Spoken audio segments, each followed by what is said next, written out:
छूट चाहिए किसी भी हाल में। बस हम यही बाबा जी से रिक्वेस्ट करते हैं। वो तो एक संत महात्मा होकर के अगर झूठ बोलेंगे तो कैसे होगा हम लोगों का। हम लोग इन्हीं को वोट दिए थे।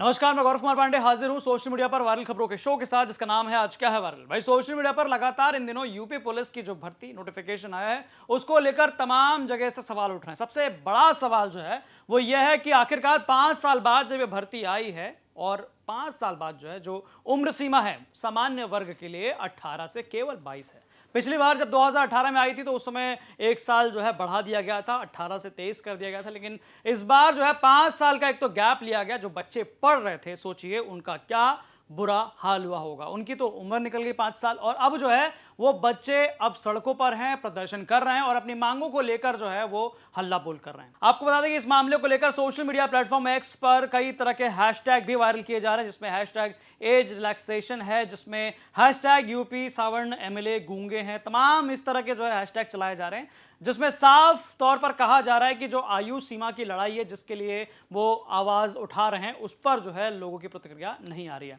आपको बता दें कि इस मामले को लेकर सबसे पहले जयंत चौधरी, आरएलडी प्रमुख जो है, उन्होंने पोस्ट कर लिखा कि उत्तर प्रदेश पुलिस भर्ती में युवाओं को आयु सीमा में छूट प्रदान करने हेतु राष्ट्रीय लोक दल के राष्ट्रीय अध्यक्ष चौधरी जयंत जी ने मुख्यमंत्री योगी आदित्यनाथ जी को पत्र लिखा। दरअसल उसमें उन्होंने पत्र लिखकर जो है सीएम योगी आदित्यनाथ से ये मांग की है कि भाई भर्ती में सामान्य वर्ग के लिए आयु सीमा 18 से 22 वर्ष है। प्रदेश में पिछली भर्ती 16 नवंबर 2018 को हुई थी। इस तरह इन 5 वर्षों के दौरान पुलिस में कोई भर्ती ना होने के चलते प्रदेश के लाखों युवा इस आयु सीमा से बाहर जा चुके हैं। इस तथ्य को देखते हुए इस अंतराल में भर्ती से वंचित प्रदेश के लाखों युवाओं की मौजूदा भर्ती आयु सीमा में छूट की मांग एकदम औचित्यपूर्ण है एवं न्यायसंगत है। मेरा भी ऐसा मानना है कि प्रदेश के युवाओं को भर्ती में आयु सीमा में छूट प्रदान की जानी चाहिए। मैं उम्मीद करता हूं कि उपरोक्त तथ्यों का संज्ञान में लेते हुए आप प्रदेश के युवाओं की मांग पर सहानुभूतिपूर्वक विचार करेंगे और मौजूदा भर्ती में आयु सीमा में छूट प्रदान करेंगे।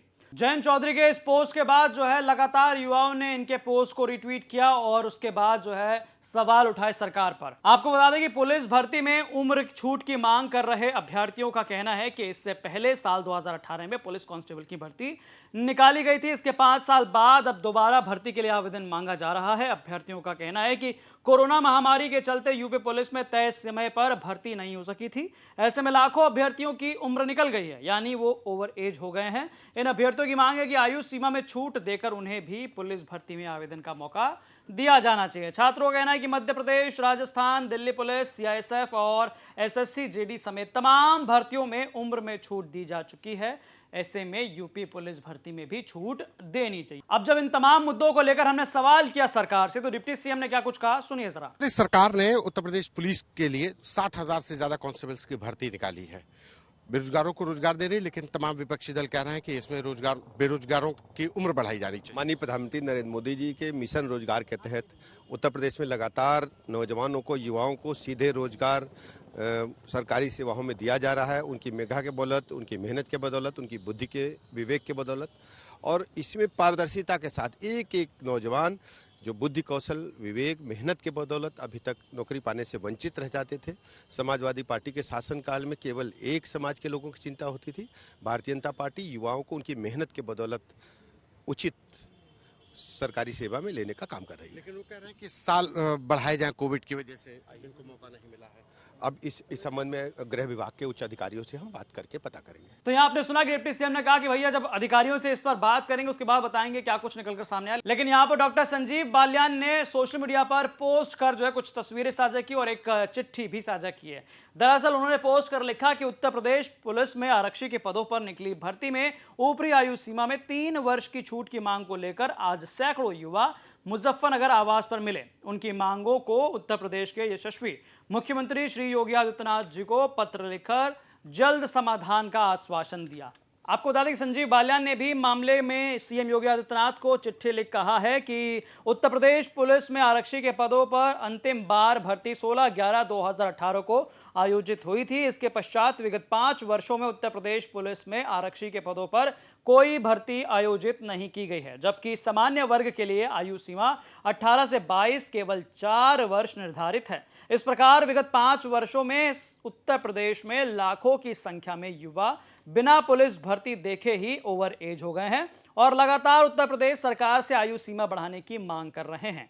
23 दिसंबर 2023 को उत्तर प्रदेश पुलिस में 60,244 पदों पर विज्ञप्ति निकली है, जिसके फॉर्म 27 दिसंबर 2023 से जनवरी 2024 तक भरवाए जाएंगे। अंततः आपसे अनुरोध है कि उक्त आरक्षी भर्ती में अभ्यर्थियों को ऊपरी आयु सीमा में 3 वर्ष की छूट प्रदान करने की कृपा करें। तो यहां आपने देखा लगातार जो है न केवल विपक्ष बल्कि सरकार की तरफ से भी जो नेता है बीजेपी के, उन्होंने भी सीएम योगी आदित्यनाथ को चिट्ठी लिख ये कहा है कि भाई जो ऊपरी आयु सीमा है जो 22 वर्ष लिखी गई है उसमें जो है वो छूट प्रदान की जाए, 3 साल का जो है उसे और बढ़ाया जाए, ताकि जो है जो युवा लाखों युवा जो है प्रयास कर रहे थे, जो पढ़ाई कर रहे थे, इसकी तैयारी कर रहे थे, उनको जो है इसमें शामिल होने का मौका मिल सके। तो सोशल मीडिया पर लगातार यूपी पुलिस भर्ती को लेकर मामला एक और चल रहा है, लेकिन दूसरी तरफ शिक्षक भर्ती को लेकर भी एक ताजा खबर सामने है, जिसका वीडियो सोशल मीडिया पर काफी तेजी से वायरल है।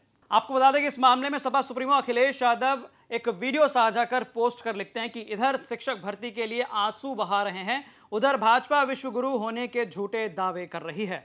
भूख हड़ताल पर बैठने को मजबूर इन अभ्यर्थियों की सुनवाई के लिए कोई संवेदनशील हृदय भाजपा में है या नहीं। इसके अलावा अखिलेश यादव ने एक जर्नलिस्ट का सोशल मीडिया प्लेटफॉर्म जो है उस पर पोस्ट जो था उसको रिट्वीट करते हुए लिखा, ये आंसू, ये बेबसी अपनी ही चुनी हुई सरकार से इतनी मायूसी की रोने के अलावा कहने और करने के लिए कुछ बचा नहीं है।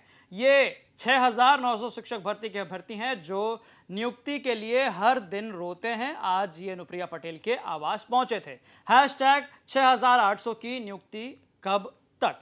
आपको बता दें कि 69,000 शिक्षक भर्ती में से बचे हुए 6,800 पदों पर नियुक्ति की मांग को लेकर लंबे समय से प्रदर्शन हो रहा है। कभी ये लोग मुख्यमंत्री आवास पहुंच जाते हैं तो कभी बेसिक शिक्षा मंत्री के आवास पर। कई बार इन अभ्यर्थियों ने बीजेपी कार्यालय पर भी प्रदर्शन किया है। हालांकि इसका जो है कोई उपाय नहीं मिल पाया, लेकिन कल देर शाम जब शिक्षक भर्ती के ये अभ्यर्थी केंद्रीय मंत्री अनुप्रिया पटेल के आवास पर पहुंचे तो वहां बवाल मच गया। आनन फानन में इसकी जानकारी पुलिस को दी गई। बताया जा रहा है कि पुलिस ने किसी तरह इन अभ्यर्थियों को हिरासत में लेकर वापस इको गार्डन पहुंचा दिया।